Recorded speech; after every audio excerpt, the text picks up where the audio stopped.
जी हाँ, बच्चे जवान बूढ़े सियान ध्यान दे। आ गया आप सभी के लिए मकर संक्रांति के शुभ अवसर पर दही चिवड़ा का स्पेशल पार्टी।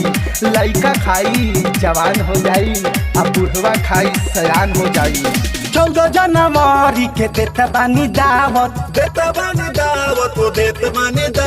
मकर संक्रांति के बानी हम बुलावत, भाई बानी हम बुलावत। 14 जनवरी के देता बानी दावत, मकर संक्रांति के बानी हम बुलावत। 9 बजे सुबह आपको आ जाना है, संक्रांत के दिन दही चिवड़ा खाना है। दिन भर ये भाई लोग पतंग उड़ाना है, संक्रांत के दिन दही चिवड़ा खाना है। दिन भर ये भाई लोग पतंग उड़ाना है। Presented by DK Pictures. दही चिवड़ा खाना है, Presented by DK Pictures.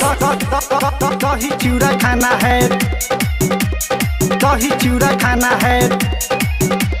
तिलक लाई के लेवे के स्वाद हो, लेवे के स्वाद हो, लेवे के स्वाद हो। खाएला के बाद बन जाई मिजाज हो, बन जा मिजाज भाई बन जा मिजाज हो। तिलक लाई के भी लेवे के स्वाद हो, खाएला के बाद बन जाई मिजाज हो। पतंग काटा काटी में न घबराना है, संक्रांत के भाई दही चिवड़ा खाना है। दिन भर ये भाई पतंग उड़ाना है, संक्रांत के दिन दही चिवड़ा खाना है। दिन भर ये भाई लोग पतंग उड़ाना है।